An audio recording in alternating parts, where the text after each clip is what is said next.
breaking down all the plays and getting you in the action. We've got you covered all season long. Welcome to the BCSN Nation Podcast. Ladies and gentlemen, boys and girls, thank you so much for stopping by episode 9 of the BCSN Nation Podcast, presented by Marco's Pizza. I love it. Marco's, welcome to the land of BCSN and our podcast here. Glad to have you on board. Yes, thank you so much for hopping on board. Happy to have you. And joining me today, of course, my name is Brendan Goforth, social media specialist here at BCSN. We've also got Justin Felkamp. Yeah, we're looking forward to week 9, or did I catch a niner in there? Tommy Boy reference, week 9 of the regular season. It's inching closer and closer to the playoffs, and you got to win to get in some cases, and a lot of teams have already done that thus far, clinching playoff spots. We're looking forward to another full slate of games. Absolutely. And joining with us, back for his third time, you just can't get enough of us here at the podcast. We got Coach Mike Robinson. How you doing? Hey, I'm great. Now that I know Marco's is a part of this, they have the best subs. They do. I would like to see a sub over here one day. Ooh. Don't be surprised. Don't be surprised, Mike Rob. Might have to up. I worked at Marco's Pizza for a few years, so I know the ins and outs of how to make that stuff. It's pretty good. I worked at Pizza Poplars. Gain a little weight when you work at places like that with good food, man. I'll tell you that, man. You're not wrong on that. You're not wrong.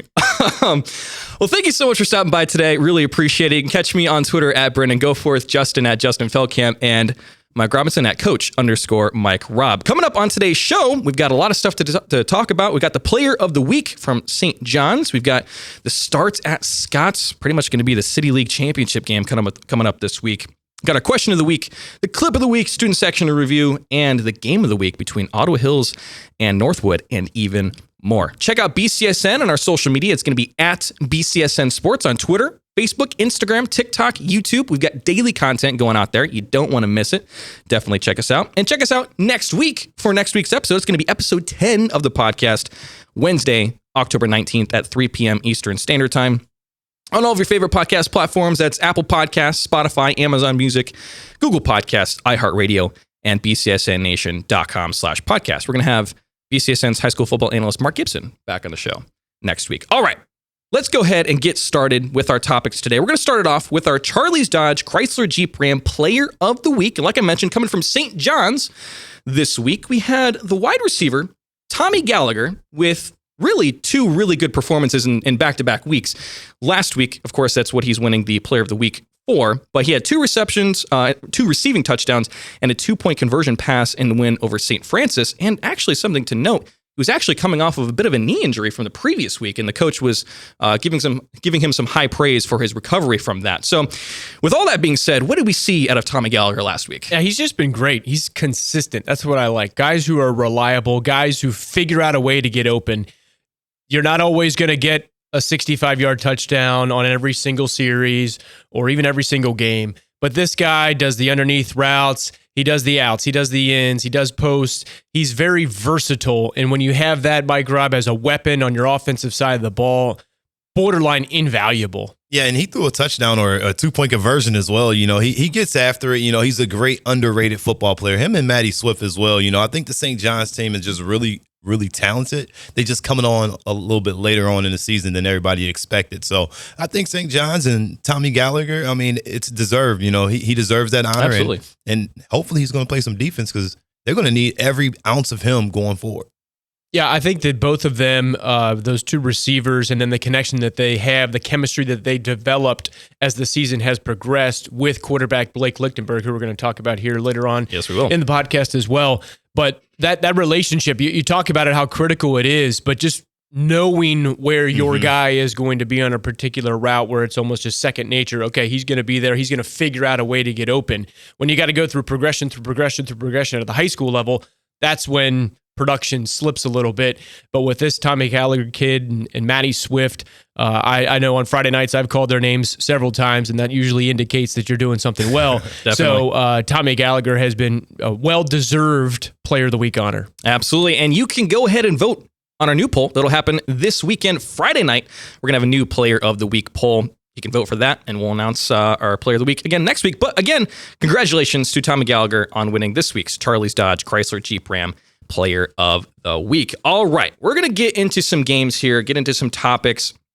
We got a big one coming up this Thursday. We've got the 3-5 Start Spartans on the road at the 6-2 Scott Bulldogs. Now, those are their total records for the season. But as far as the City League is concerned, they're both 3-0.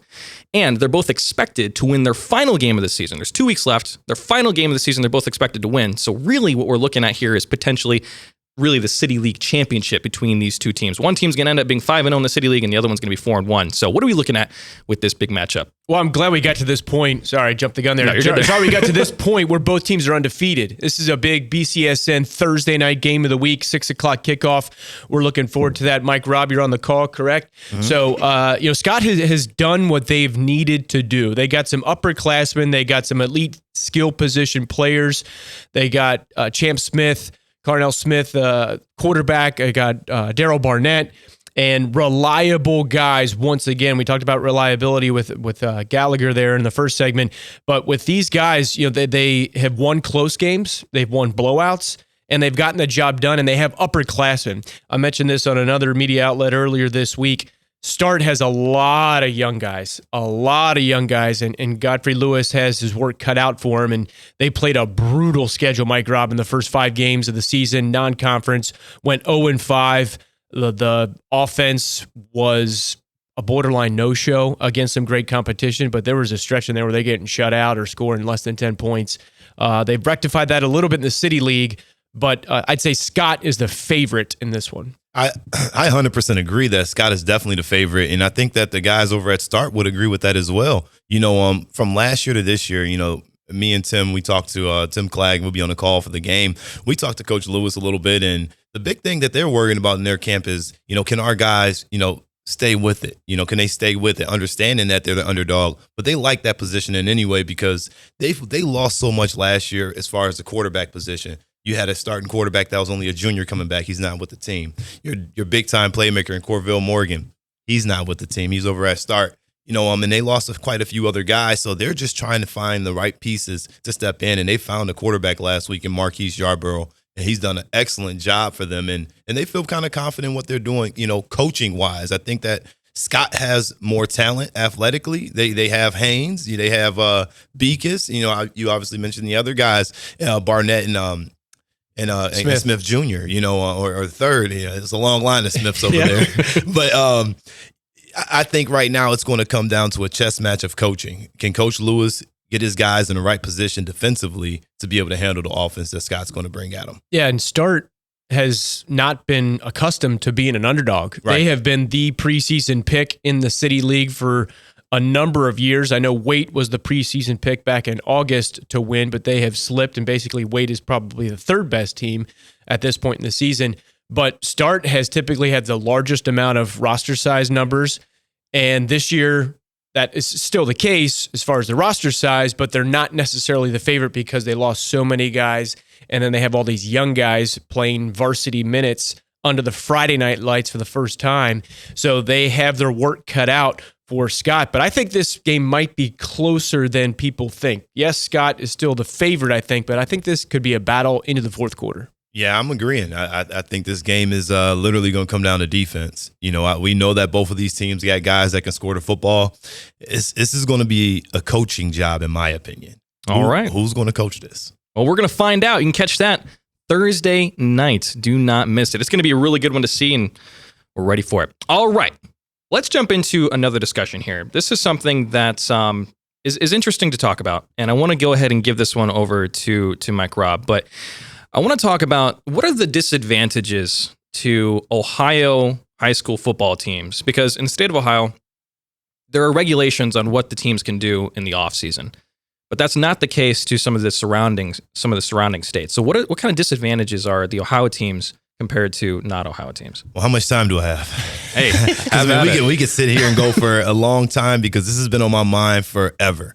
I travel across the states, to see different high schools and different coaches and trainers. Been doing that for years. Some of our BCSN guys, have been a part of those trips that we went to down in South Florida. The biggest difference is just the football IQ, and I have a hard time with it because a lot of times in Ohio, and particularly in Ohio, you hear be a 3-sport athlete if you're a football player. But no one's forcing that basketball player to be a three-sport athlete. No one's forcing anybody else to be a 3-sport athlete besides football players. Why? Because you need them. They're tough, they're athletic, and they'll get the job done, and they're typically reliable, and they're not so injury prone, unless it's something, gruesome or anything like that. So the biggest difference, in my opinion, is just they're able to, let's take Nico Millionaire going to Tennessee, right? Those quarterbacks out in California, they're playing 7-on-7. They're not playing flag football. They're playing 7-on-7 from the age of 7 against competition in real tournaments, and they're getting experience against a real defense. So versus flag football, you're pulling flags, not putting yourself in position, but you're also not playing cover 4. You're not playing cover 3. You're not playing cover 2, and the center won't go out for a pass. So they're playing real football, and they're getting an opportunity to see real defenses thrown at them. And so for them to be able to pick those things up, you look at C.J. Stroud. Why is he so good? He's had more football than most of the kids in Ohio because he can go do football activities and there's no restrictions. So in the offseason, if you're in high school in Ohio and you want to go do a 7-on-7, you'll get dinged for it. And have you heard any feedback as you bring up this through conversations with your football resources, if you will, on why the OHSA does not allow it? Well, it's the coaches. The coaches voted down. The coaches are who vote and make the decisions. And my thought is, you got so many small schools in Ohio, and I think that's where the vote goes. For some of these Division 7s, Division 6, Division 5s, they may not have the rosters. We talked about roster size, and even for a Division 2 school, they're struggling, right, with roster size. So when they don't have the roster, they need those kids for track, for baseball, for other sports. And so to say, hey, let's do football year round, you're starting to potentially kill other sports. But I feel like this. If football is your sport, who cares? It's your sport. If basketball is your sport, go for it. But for every other sport in the state of Ohio, you got club basketball, club hockey, club soccer, club track, club wrestling. But football can't do anything. Yeah, I hear both sides of it. I always like to think of both sides of a decision or both parties. And I can see that because obviously we wouldn't want to see the demise. I mean, we're BCSN. No, of course not. We serve the needs of all sports and all communities and at all levels. And obviously we wouldn't want to see any sport, if you're talking spring football, we wouldn't necessarily want to see baseball go down or track go down. And I think there could be a balance, a little bit of an understanding from some of those spring sports coaches or winter sports coaches to say, okay, this is if the OHSA goes forward and the coaches vote yes and allow it, maybe not necessarily full go year round, 365 days a year, but lessen the restrictions, I guess I could say, and allow players, if they so choose, to create some type of organized way in which there's proper administration around it, there's proper coaching around it. And I think another aspect is that just comes to my head, a lot of coaches, even at the D1 level, D2 level, they might be assistant coaches for football, but they're also assistant coaches or head coaches for JV softball, track, or any other sport in any other coaching capacity. So there are only enough bodies to go around. And I'd imagine, as I know, coaches don't grow on trees. It takes a lot of commitment, a lot of time, energy, effort to be a coach at any level, at any sport. And there's not a ton of people saying, yes, I can coach, I will coach, I enjoy it. People step back and say, that's not for me, or for whatever reason, right, wrong, or indifferent. So it's definitely a convoluted situation. It's not just, okay, yes, let's let it happen and let it go and have year-round football nonstop all the time. So I think there has to be some guidelines, some meetings, not some rash decision. It seems like that has been the case. But I do hear you in the evaluation of quarterbacks and people who do want to focus on football only. I'll be an advocate for multi-sport athletes until the day I die. But yes, you see that where you have some elite level quarterbacks not from the state of Ohio going on to D1 colleges and then the NFL. And so my only last piece to that is, and it's not like, hey, let it be wild, wild west and just go out here and play football nilly-willy. 7-on-7 is non-contact. You know what I mean? Like, so it's two-hand tap at its essence. So it's really more so just learning the game of football. I mean, how many times you go out and watch a game, you're like, man, that quarterback just didn't see it. He didn't read. Well, it's not enough times. You only get 10 days in the summer for an Ohio coach. Right. Yep. And spring ball is a portion of it, and that's only a week for those states that allow spring ball. But 7-on-7, in my opinion, is, hey, if this kid wants to play club soccer, he can go play club soccer. And it's no problem. There's club teams. Same thing should be for football, and football should just not be the only sport that's getting, dinged for this. And I think it's just a lawsuit waiting to happen, in my opinion. All right. Well, a very interesting topic to discuss here, and I'm sure that you out there listening at home and watching at home, you probably have some thoughts on this as well. Let us know. I'm very curious to see what everyone else has to say about it. Tweet at us, reply to the video, whatever it may be. Let us know your thoughts on this subject as well. All right, well, let's go ahead and change gears here. Let's go ahead and jump into this week's clip of the week. It's time to react to the BCSN Nation Podcast clip of the week. Send us your favorite play on Twitter, Facebook, Instagram, or TikTok using the @BCSN Sports and hashtag BCSN Podcast. At BCSN Sports, hashtag BCSN Podcast. It's our clip of the week. And this week, as we mentioned earlier, we're jumping right back over to St. John's for their QB, Blake Lichtenberg. He's got an arm, and he's also got legs, and he knows how to use them. And this past week, he used his legs to elude the defense and take it to the end zone for a touchdown. Let's take a look at this and give our thoughts. Job he was there, but it was kind of sudden, and it put Mike in a nothing there. Spot, but that just blew my mind right there. Here's Lichtenberg making something out of nothing, and he is into the end zone. A 20-yard run. All right, he's looking like, hey, I didn't think it was going to be that easy either. And that's what we're looking at. You look at him take and escape the pocket here. That's a great job, a great block right there as well. But this right here is just bad tackling. That is, I counted 6 defenders he went through. No offense, St. Francis, that is atrocious tackling. Something has got to change. That is awful. Let's just watch the end of this, the last 8 yards before the goal line. You got to make a play. Right here. Go make a play. Right there. Right 1, here. 2, 3, 4, 11, 15. I hate to criticize high school kids, but I don't care. This is 21-6. It's not 54-0. Right. Go make a play. I tell this to my 5th grade flag football players. Go make a play. Be aggressive. This is football. Even at the flag level, it's not tackle, but it's still not aggressive. No contact. Right. It's physicality. Go make a play. Hats off to Blake Lichtenberg, but the expression at the end, they didn't want to tackle me, so I took it for a touchdown. Right. Come on. I'm with you there, man. That's just, like you said, tackling drills are probably on cue right now at practice this week. I'd imagine so. That was quite the play. And like Justin said, you just got to make a tackle. You got that many opportunities.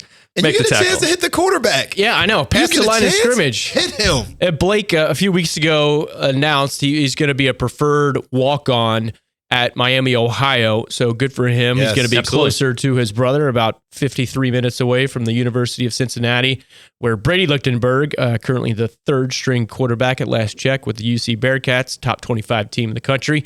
So good for that family. I know their dad, Bubba, and their grandpa was a head coach at my alma mater, Ohio University, back in the day. So a good, true football family from Northwest Ohio. Do things right. And Blake has come on strong here, finishing out his football career at St. John's. Absolutely. And maybe just something to consider here. Maybe the St. Francis has been watching the NFL. Maybe that's what it is. They're a little scared to tackle the quarterback. Yeah. That's not Tom Brady. No, you can't tackle him. You can tackle Blake if you can catch him. If you can catch him. That's the thing. All right. Well, if you want to see more clips like this, we put out clips on our TikTok. It's at BCSN Sports. Help us get to 5,000 followers. We're currently just around 200 followers away. We've been really killing it over there. We had another TikTok reach over 200,000 views. So thank you so much. If you've been checking it out, definitely keep checking it out. But help us get to 5,000 followers. I'm telling you, you don't want to miss it. It's a really good resource if you want to see some cool top plays from us. All right, let's jump into our student section review. It's time for the BCSN Nation Podcast Student Section Review. Send us your photos or videos of your school's student section using the @BCSN Sports and hashtag SSOTW on Twitter, Instagram, or TikTok. At BCSN Sports, hashtag SSOTW. It's our Unison Health student section of the week and our student section review. We're back over to the Mommy Panther Pack, who secured their second student section of the week of the season, which actually now makes it a 3-way tie in the running for the student section of the season. We've got, I believe it's Whitmer, Perrysburg, and Mommy, who have all won twice this year. And just a huge shout out to Mommy. They've been really, really killing it this year, and which is pretty awesome because when there's not an incredible product on the field from your team, sometimes it can be more difficult to be there to support. But that is not the case with Mommy. They've been there every single week and really doing a really great job. And they had a pink out this past week. So let's take a look.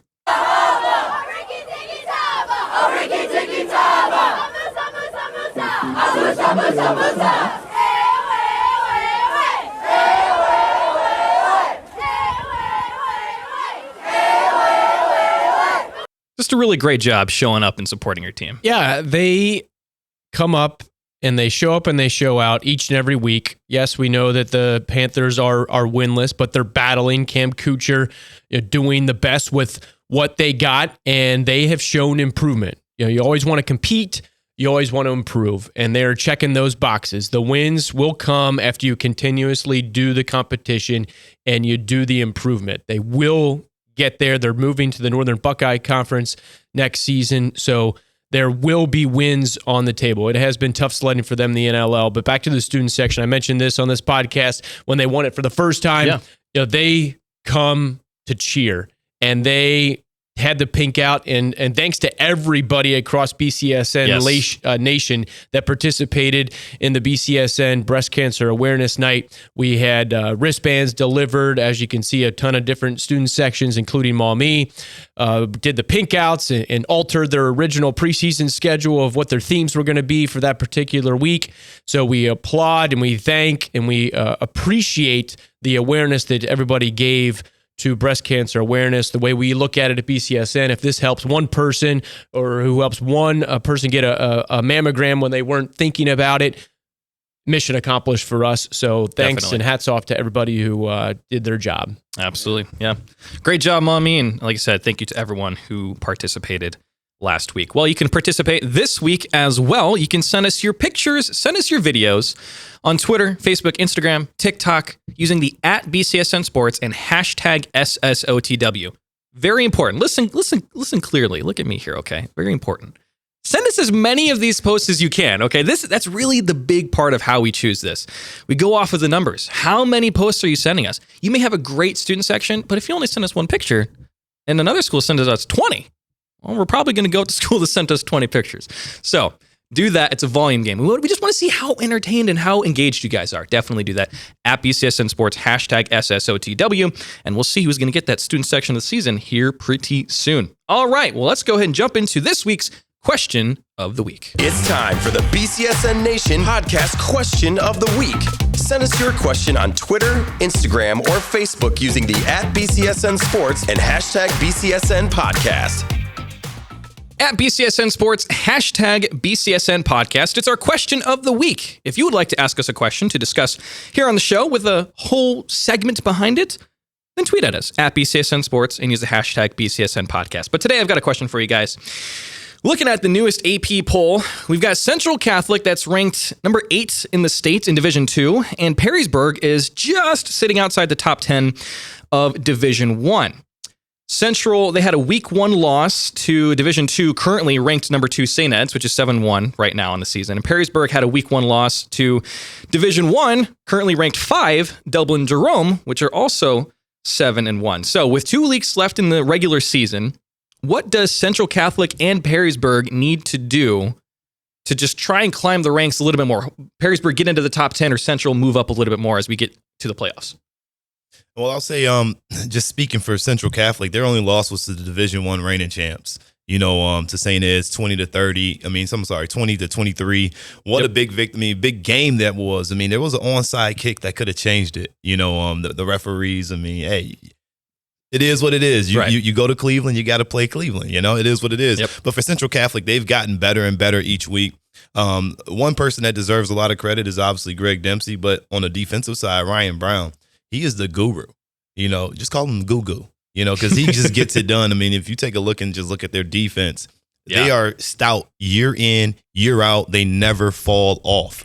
And the Central Catholic offense is always able to be explosive because of what they do on the defensive side, and they keep them in football games. And there's times where Central Catholic needs to score points, and the defense can't carry all the weightlifting. But I think this season with Tywan Clark and Chris Edmonds, kicking off the way they are so far, yes, and Mekhi Warren, this team has a chance to win it all. I think they have a 25% chance to take this title. Yeah, I think that they are definitely a Final 8 type of team. I think definitely that if they don't get to that point, it would be a disappointment because they have the talent on both sides of the ball. Obviously, they have the coaching acumen to get there, and they've been there, done that. A number of the players on this year's team were on the team that went to a deep playoff run last year, and BCSN was along for the ride for all of those games. And we had the pregame show, game day tailgate out there as well. But if you take a look at the rest of the teams that are above them, Medina Highland, team that Central Catholic is familiar with. Avon, a team that they're familiar with. Then you got some teams like Akron-Hoban, another team. So it's kind of like the familiar party members. We're all invited to the playoffs. Okay, who's going to show up this year? Whose turn is it this year kind of thing? And I think that Toledo Central Catholic knows what it takes more so this year than it does last year, because in just the game that we just talked about, the St. Ed's game, after they got blown out in the second half last year, they said, all right, we are not letting that happen again. Right. And yes, they did lose by 3 points this year, but they were in it to the bitter final seconds. And that was because of the offseason work that they put in. They said that they've never run more than they did. They weren't gassed like they were last year. They were ready to go and ready to battle. So it's going to be a gauntlet for them. Probably the first 2 weeks should be comfortable games. But after that, it's going to be, you better show up. You better show up. But I don't necessarily think that Central Catholic is worried about the state rankings. It's always nice to see your name there as versus not there. But they want to be healthy going into the playoffs. They want to be rested. You probably see in those first 2 games, you're going to see the second half where some backups, third stringers might be getting some time because they don't really necessarily care. They want to execute. They want the backups to do just as good as the first teamers. But I'd rather be tested and rested as a result to go into that next round healthy, even if the game gets closer, because you advance if you win by 1 or you win by 100. Right. So in regards to Central Catholic, and then we'll jump to Perrysburg here, but Central Catholic is primed and ready. If they stay the course, we'll be seeing their name deep into November. To say Avon is a team that they'll have to see. They'll have to potentially see Medina. The rest of those teams they won't see until that Final Four stage if they can make it that far. All right. What do we think about Perrysburg here? I like Perrysburg. I like TJ Tackett. Let me just, I truly think that this guy has just gotten better year in, year out. And it's mainly because he's being doubted.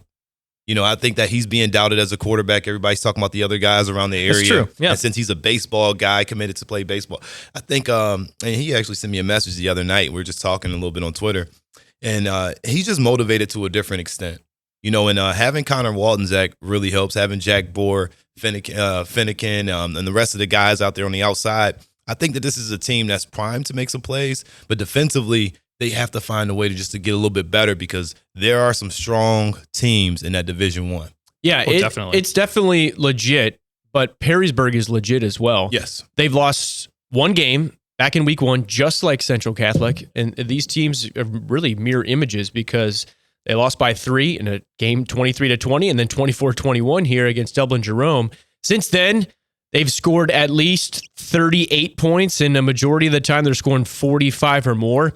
So Coach Andy Brungard at Anthony Wayne told me, is this Perrysburg team, how special can it be? Because if you remember, Brungard before AW was defensive coordinator with Matt Kriegel at Perrysburg. So he's seen these successful Perrysburg teams that went to the state semifinals back in the early 2012, 13, 14, 15, 16 time frame. That time frame, they might not have gone to the state semifinals every single year, but they had good quality teams. And he said Perrysburg's skill position players, they're all legit. You got TJ Tackett's Division I baseball recruit, but also you could argue he's a Division I football type recruit. Yes, Connor Wallensack definitely. switched from Purdue baseball commitment to UT Rocket running back commit. You have Grant Zimmerly on the offensive line. going to UT, and you named off the wide receivers. So the skill position players, the offensive line has gotten progressively better each and every week. So they have the talent to get it done. But when you look at the Division I state rankings, I mean, you got the blue bloods of the history of Ohio football with Cincinnati Moeller, Lakewood St. Ed's, Lakota West. Dan Bolden is the head coach down there now. His son plays for UT. He's had a number of successful programs. Prior to that, he was at Cincinnati Coleraine. If you remember that team, they were in the Division I state championship year after year, going on deep runs. Got a bunch of Cincinnati Elders, Cincinnati Princeton, Cleveland Heights, Gahanna Lincoln, Medina. So again, it's not like any random teams are in there. Right. It's the big boys, and that's what there's a point of pride. I remember talking to Grant Zimmerly back in week 1, how prideful that these guys are, because they want to say, hey, there's D1 football in Northwest Ohio in the Toledo area. Right there, you see a chock full of Cincinnati and Cleveland and Gahanna Lincoln's in the Columbus area. But you got the 3 C's, Cincinnati, Columbus, and Cleveland. But they want to say, hey, we can play football as well. And I think they showed that in week 1, coming up just short against Dublin Jerome at Dublin Jerome. But don't sleep on Perrysburg. I'm really curious to see the bracket for them once it's released following the Week 10 final standings. But there's a path for them to be successful. Don't get me wrong. It'll be challenging. They're going to have to show up. But don't sleep on the Yellow Jackets. And just an interesting thing in that region, in Division I, you're going to have 2 teams power off. The 2 top teams in Division I will square off this Saturday night in Cincinnati. You have Moeller versus Eds. So you looking for some good high school football, don't want to watch your college team, I suggest you go watch the Toledo Rockets play, in my opinion. But if you want to watch some good high school football, that is the game, and Division I is really about linemen. You got to have dudes up front because they're just mashers. Everybody got skill guys. All right. Well, we've discussed it here. It's going to be interesting to see what happens moving forward. Definitely do not sleep on Perrysburg. They haven't been sleeping so far this year. That's for sure. So we'll see how they continue going on there. All right, real quick before we get to our game of the week, we got something to let you guys know about. Talking about UT, the Toledo Rockets. If you want to go to a Toledo Rockets game here pretty soon, Mike Robb, what you got? Got some tickets, courtesy of Toledo Rockets Radio and Sports Network. All you got to do is this. Go find our Twitter page. Yep, at BCSN Sports. And make sure you just tell us, when was the last time Kent State beat Toledo? Drop that down, and you can win some tickets to the game. Little trivia question: 4 tickets? Is that how many are in there? 5 tickets. A 5-pack of tickets, courtesy of the BCSN Nation podcast, presented by Marco's. UT Rockets playing well, undefeated in the MAC. Corrected things after a debacle in San Diego. That was awful against the Aztecs, but we don't dwell on the past. We look forward to the future, and we look forward to your future. 5 tickets to answer the trivia question. When was the last time Kent State beat UT? 5 tickets are yours with the right answer. Absolutely. Tweet at us, and we'll give them out. All right. Well, with that being said, it's time to get into this week's Game of the Week. It's time to break down the BCSN Nation Podcast Game of the Week. Send us your predictions for who comes away with the victory on Twitter and Instagram using the @BCSN Sports and #BCSN Podcast. At BCSN Sports, #BCSN Podcast. It's the Game of the Week and the location of Game Day Tailgate this weekend. On Friday, we've got the 6-1 Ottawa Hills Green Bears on the road at the Northwood Rangers, who are 4-4 on the season. We've got Ottawa Hills. They've got a strong year so far coming along. They've got a 1 loss this week in week 4 against Margaretta, who is a strong team right now, 6-2. They had a notable win in week 1 against the 7-1 currently Gibsonburg, actually. So Ottawa Hills doing really strong this year. Northwood's coming off of a loss to a 6-2 Hopewell Loudon last week. And interesting, at the moment, they have no wins against teams that are currently 500 or better for their record. So on paper, Ottawa Hills certainly looking like the stronger team in this matchup. Oh, but you throw out the paper in rivalry games, Brendan. That's true. That's true. And talking to both of these head coaches and a couple players on each team's earlier this week, this is a showdown in the TAC. Northwood historically has lambasted Ottawa Hills. Last year's game was the game of the week at Ottawa Hills. Final score 5-2. setting offenses back to the Hockey. 1920s. For those that don't know, Ottawa Hills football coach Chris Hardman is also the baseball coach at Ottawa Hills, the longtime baseball coach. It felt like a baseball game, 5-2 final score after 7 innings and not 4 quarters on the gridiron. So I jokingly, but half jokingly said BCSN is requesting more offense for the game of the week, please. This game is going to be at Ken James Field at Ranger Stadium. A unique situation for Northwood. The head coach, still the head coach. The field in which they play on, named after him. Legend. Very deserving, nearing 40 years as the head coach of the Rangers. Great guy, working with the media, does things the right way, cares about the community, cares about the program. He's also the athletic director for Northwood. But this game is going to be interesting, and I bring that up because full squads are coming. Injuries are part of football, but both coaches said they're the healthiest that they've ever been this season. For those that remember last year, Northwood had a rash of season-ending injuries, but that's not the case this year. They have a number of guys coming back. Skill position players will be on the field. But Ottawa Hills, A.J. George, he's going to Columbia in the Ivy League. He's been out with an injury to his leg, but he's back. It'll be his second game back.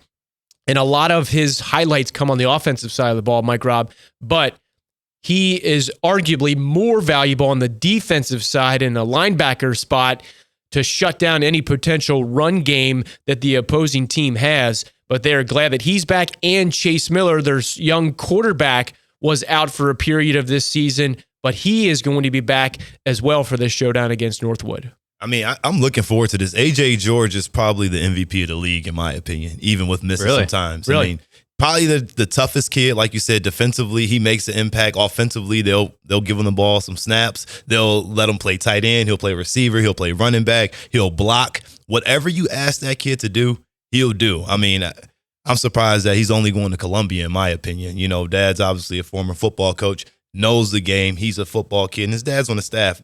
Shout out to Coach. But outside of that, Sam McCaffrey. I mean, he's another one of those. I was hoping we were talking about McCaffrey. Yeah, he's one of those guys that's a highlight for that offense. He makes a lot of plays, but also, again, you need him on both sides of the football, and that's what I like about this Ottawa Hills team this year is they got everything from special teams with Emilio Duran, one of the top kickers in this area, him and Casey over there at Northview.